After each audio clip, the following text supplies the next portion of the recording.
Hey everyone, David Chen here, and I wanted to try something new for this video, doing a video game review of Tetris 99. In February of 2019, within just days of Apex Legends being launched, which brings the Battle Royale concept to the Titanfall universe, Nintendo surprise announced Tetris 99, which brings the Battle Royale concept into the Tetris universe.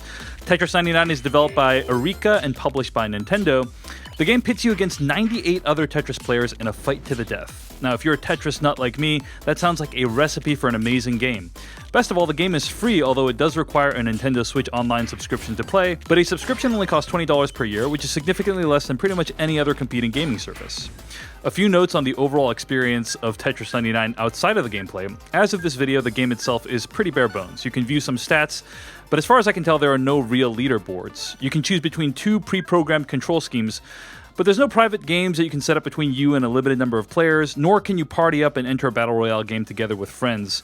You also can't play against bots yet, but early reports have suggested that there will be updates to the game, so hopefully at least some of these options will be added in a future update, but we'll see. When you get into the game, it's basically the Tetris we all know and love. The Tetraminos move the way you would expect, and you have the option to hold a piece to deploy later. You can also see a listing of 6 future pieces that you have coming up. However, there are some minor tweaks from a regular game. When you clear lines, you send what are called garbage lines to other players that are currently still playing. You can use the right thumbstick to target 4 different types of players with your garbage lines. Random, which distributes your garbage randomly. KO, which distributes your garbage to those that are closest to being knocked out of the game. Attackers, which distributes your garbage to those that are attacking you. And badges, which distribute your garbage to those with the most kills or badges. You can also target players by just using the left stick and moving the reticle over an individual player on the screen, or if you're using the Switch as a touchscreen, you can just tap on the player you want to target. I found that to be a bit too much to manage, so I just generally went with one of the main 4 options. The yellow lines on the screen indicate who is attacking you, the green reticle indicates who you're targeting. When you KO a player, you get badges for doing so, and you also collect any badges that that player had. Each KO gives you a certain percentage of a badge. 2 KOs gives you 1 badge, 4 KOs give you a second badge, and so on all the way to 16 KOs for the 4th badge. The more badges you have, the more damage you inflict on your opponents when you get lines. Speaking of inflicting damage, the bar on the left side of the screen shows you what garbage is being sent your way. The garbage doesn't appear on your screen instantaneously, that'd be pretty overwhelming. Instead, it appears after a certain amount of time. It starts at gray and eventually turns yellow and red, and when it's on fire, that's when it's about to deploy. Any lines you get during this process will go towards clearing the garbage that's targeted at you. So you may want to save a Tetris or 2 in your back pocket in case you get garbage lines in your queue and you want to defuse them. As the game progresses, you may want to try keeping track of who you're switching your targeting to, but ideally you want to KO the most amount of people or the people with the most badges, or both. A well-placed KO late in the game can give you all the badges you need to win the game. A few other gameplay notes that may help you. Certain line clears will get you more garbage lines sent.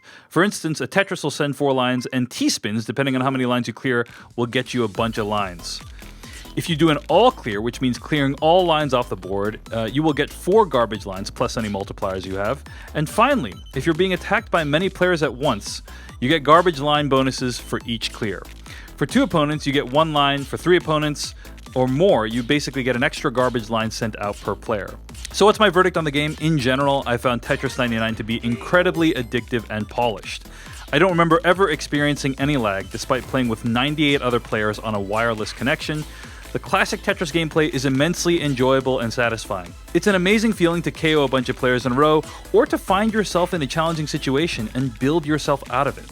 Plus, I love the remix of the classic soundtrack, which manages to sound new while still obviously paying homage to its predecessors. Overall, I've already gotten $20 of value out of the game, which is the amount I paid for Nintendo Switch Online for a year.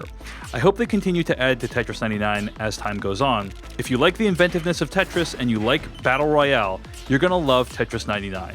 It'll remind you why Tetris is so ridiculously addictive in the first place, and why this game is one that continues to stand the test of time.